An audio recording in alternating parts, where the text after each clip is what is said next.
Isang mapagpalang araw po sa ating lahat. Ako si Godfrey Quizon and this is my devotion for today, November 23. And ang topic po natin for today is ano ang contribution mo para sa susunod na generation or young generation. So, ang ating scripture for today is Mark chapter 1 verse 16 to 20. Basahin ko po. As Jesus walked beside the sea of Galilee, he saw Simon and his brother Andrew casting a net into the lake, for they were fishermen. Come, follow me, Jesus said, and I will send you out to fish for people. At once they left their nets and followed him. When he had gone a little farther, he saw James, son of Zebedee, and his father John in a boat, preparing their nets. Without delay, he called them, and they left their father Zebedee in the boat with the hired man and followed him. So, ano po ba yung concept natin young generation? The young generation holds a special place in the heart of Christ.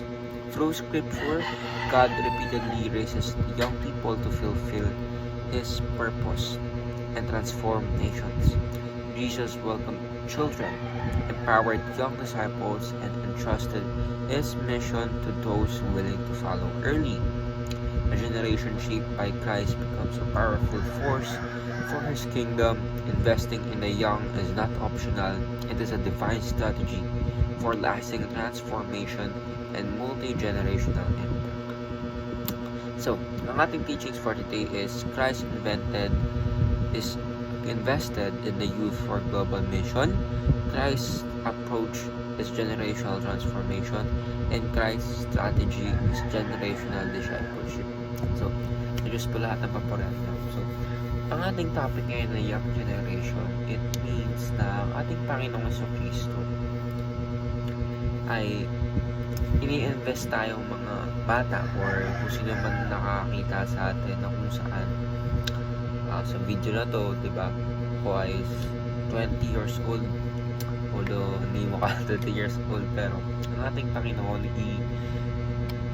He truly invest in young people kasi of course we are teachable and mas madali tayong pasunurin and mas madali tayong i-influence.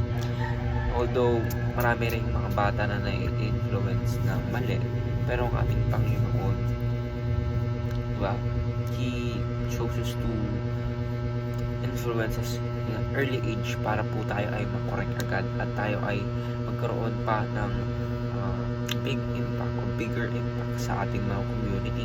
Kasi bakit? Kung ikaw ay bata pa lang at nahubog ka na agad sa salita ng ating Panginoon, yung daloy ng iyong buhay or yung success mo sa buhay ay paangat ng paangat. Dahil of course, marami ka nang dadaan ng challenges habang hindi mo pa nakakilala si Lord.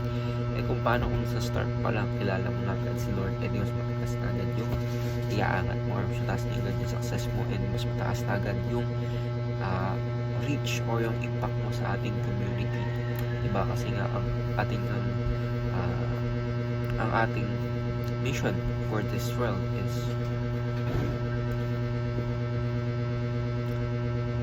makapag-spread ng gospel all over the world and to spread the name of our Lord and Savior Jesus Christ. So, ngayon lang po ako si Godfrey Quizon and it is my devotion for today, November 23. Sana po marami kayong tutunan. And po, and God bless.